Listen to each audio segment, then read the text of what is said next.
this is Tamika with Pastries, Pumps, and Pie. I'm back with another video in my series using the We Are Memory Keepers Works all-in-one tool. In this video, I'm going to look at making the pom-pom, the tassel, and the ribbon. I really don't see myself making either of these on the regular with this tool, but I wanted to show you them because they are things that can be created with the tool. So this is just some yarn that I picked up from the Dollar Tree, nothing expensive, and I'm gonna go through everything here. I'm gonna start with the pom-poms. So on the side over here you will find two sets of these little pegs, and these are the pegs that are used for the pom-pom, tassels, and ribbon. And I think I might have said tags already, but tassels, pom-poms, and ribbon. All right, so I am going to go ahead and get started. So we're gonna go ahead and put a peg here, and then the more distance you put between the pegs, the bigger your pom-pom, your tassel, or your ribbon will be. And you're going to start by tying a knot around the bottom peg here. So I'm going to tie a knot around here.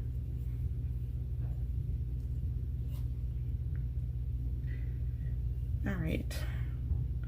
I'm going to just do a double knot just to be safe here. Okay.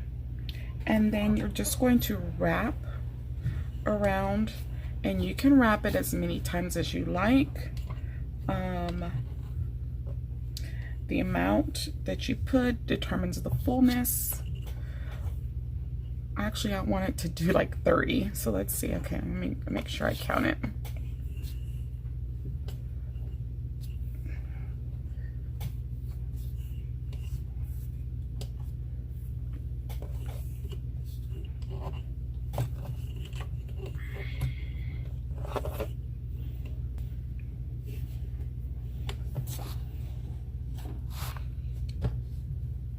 Alrighty, so once you've wrapped it around as much as you want to do so, then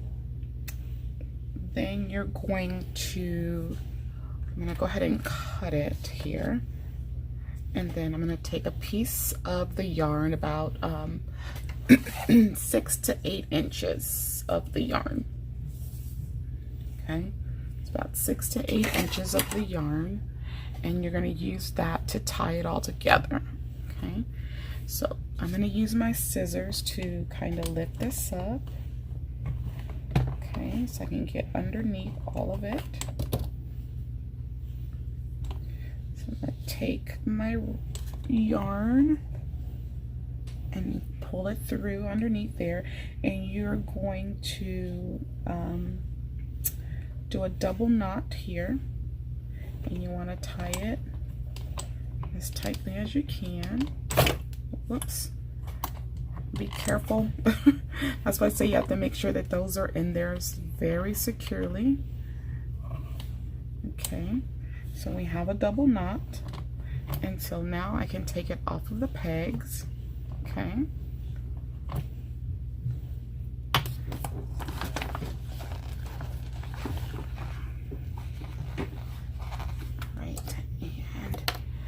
so what I'm going to do now that I have it off of the pegs is I want to cut through all of the loops, and that was something I didn't do very well the first time I made one. So you want to try and make sure you cut through all the loops nicely, and then we're going to go through over here on the other side and make sure we get through all of the loops, because some of them will try to get away from you.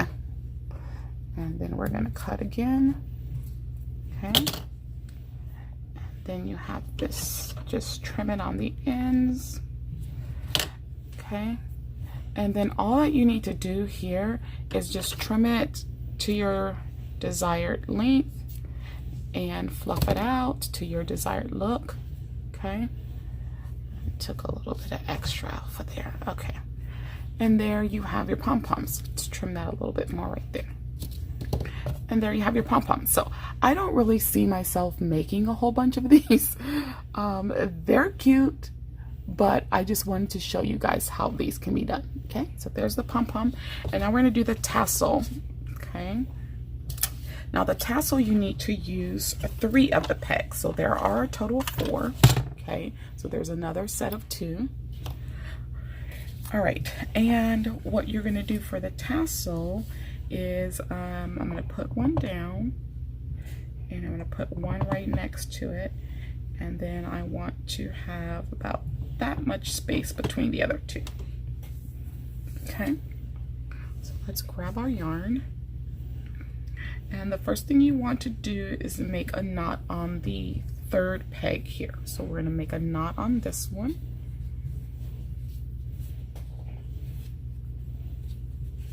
Okay. Alrighty. And then we're going to just wrap it again, as much as you would like to wrap it. Just like with the pom-pom, the bigger apart you have it spaced, the longer the tassel, and the more you wrap it, the fuller it will be. Okay.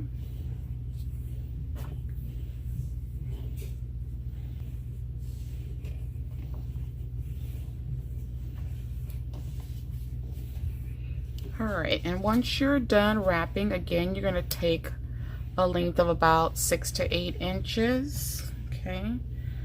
And this time, you're going to take and you're going to make a knot right below this 2nd peg. So I'm going to use this again, use my scissors again to raise this up a little bit. And so I'm going to go up under here. Get that yarn pushed through. Hold on, let me try again. And I want to make sure I'm underneath all of it. Okay, there we go. And so now we're going to tie a knot right in here after this 2nd peg.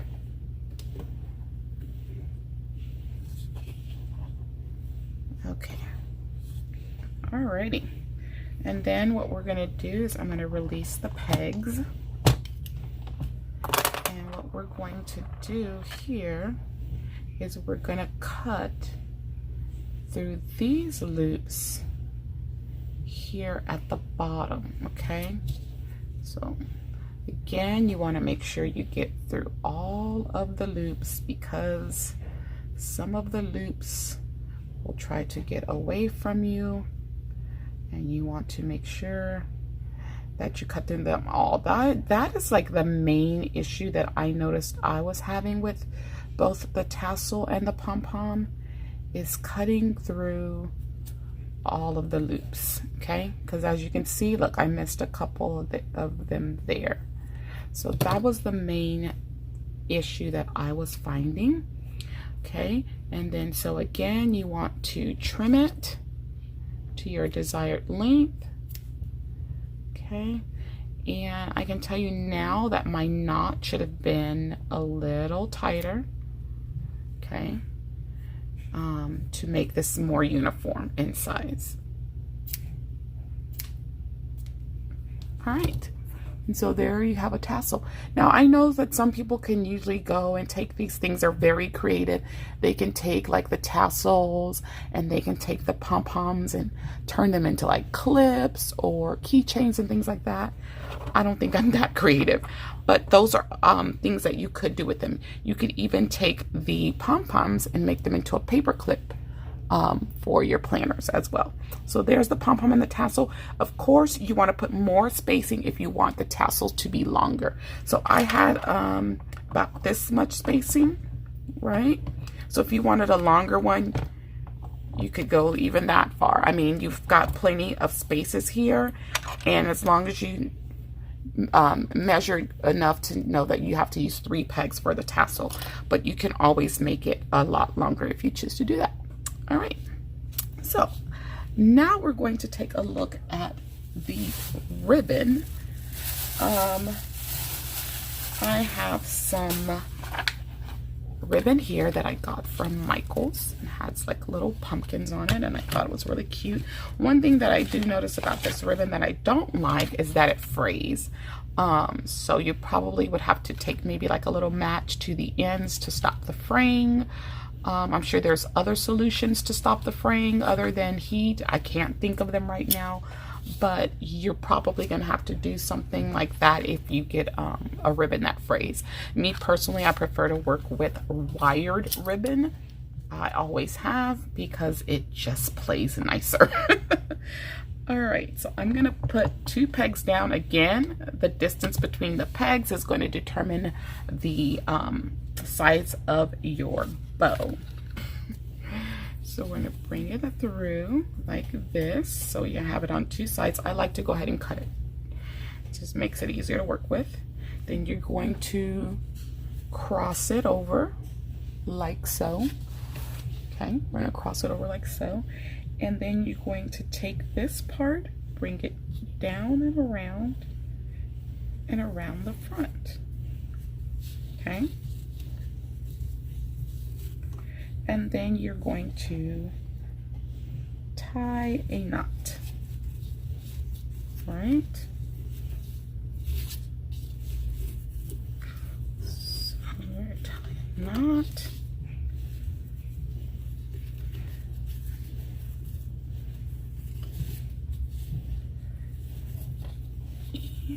And then there you have that.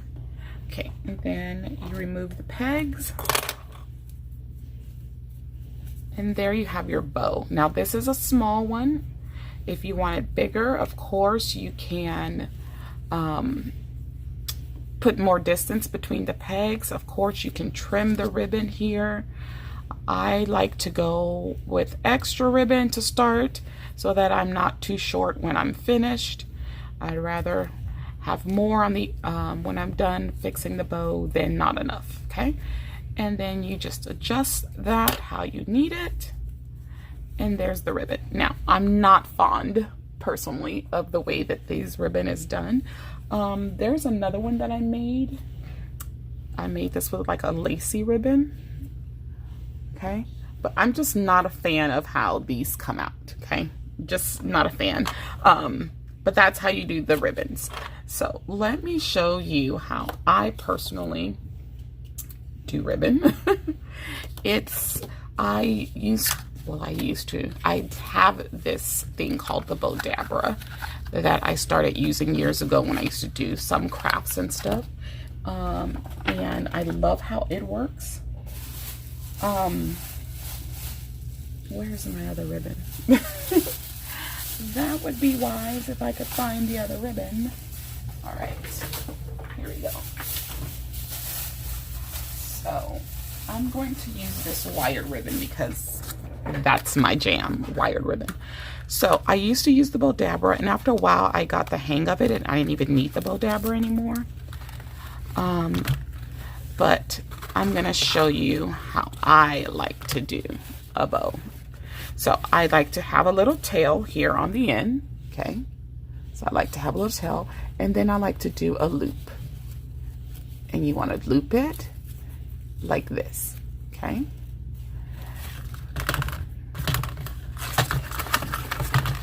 All right, then you want to take it and fold it over like this, trying to keep the loops about the same size, okay? Then you just keep looping, so you come and bring it under, okay? And you're always holding it tight here in the middle. And then you bring it over, okay? And like I said, you just keep looping and looping until you get the bow the way you want it. You can do them all the same size. I've done some where I've had smaller loops and then I graduate into bigger loops, okay? I usually like to have 3 loops on each side. That's just me. And then when I'm done, I try to leave about the same amount of trail and I will cut. Most of the time I use floral wire to adhere this and keep it together. So that's one thing you can do. That's something that I've always used, is floral wire. You could take another piece and use that to tie it. So I'm just going to do that for the sake of this video. But like I said, normally I use floral wire. So I could take and bring another piece through here. Okay. And I can make a knot in that.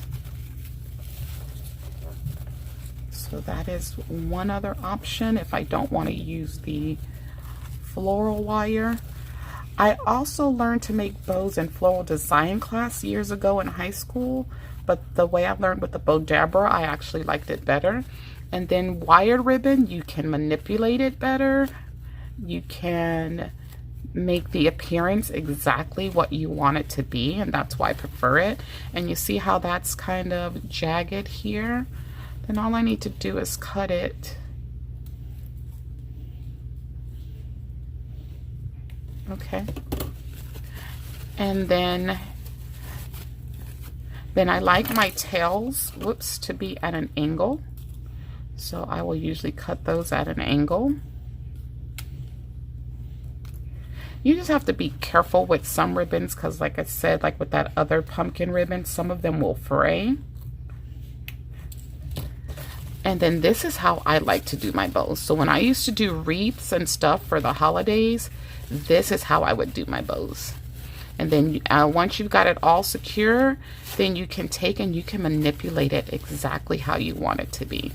And that's why I like the wired ribbon better. So look at that bow as compared. Where's that other one I just did? Where did it go? I don't even know what I did with it. But yeah. So this one, yeah, I mean, look at this compared to this.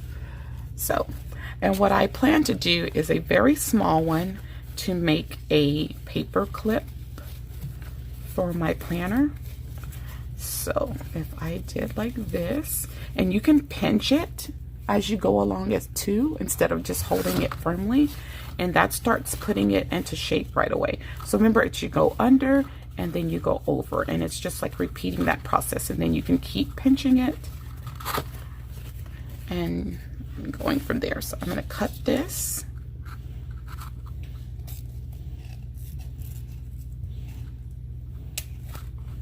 Okay. And I could take another piece and tie this. And then I can make me a bow clip. And that's what I plan to do with this, is make me a bow clip.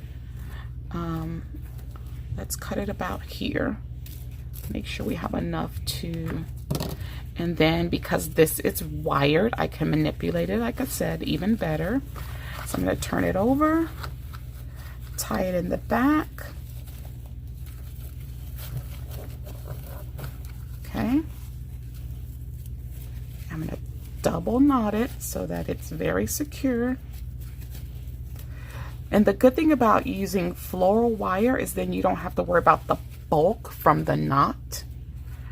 The floral wire works a little better, but that's usually better if you're going to be using it in a floral arrangement. Then you have floral tape to hide the wire and things like that. So I could always come back and, you know, cut these two little pieces back here off if I wanted to, or just kind of leave them there and hide them behind these tails. Okay. And then I want to get my tails so that they're about even. So I'm going to cut this one just a little bit. Okay. And then I'm going to trim this one just a tad. All right. And so there is a cute little bow, and I can add on a paper clip to this. I know I have some gold paper clips. I just need to find them because I know I have them, and I'm going to add this on a gold paper clip. I can either do that with hot glue, glue dots, what have you, and then this can go in my planner. And the only reason I wanted to do one with one loop is because I wanted it to be big and cute, but I don't want it like this big. Now this would be cute on a wreath or some kind of floral arrangement for the fall, but I love making these bows. And when I used to make them for my Christmas wreaths, I would just make so many loops to where I could just make a big, I can manipulate it to it's like a big round centerpiece. Oh my gosh, that was probably one of my favorite parts of crafting, was making the bows. And I always use the wired ribbon because it just works best. So that is going to be it for this video. I've shown you the pom-pom and the tassel. Like I said, you can make them bigger. You can make the tassel longer by putting more space between the pegs.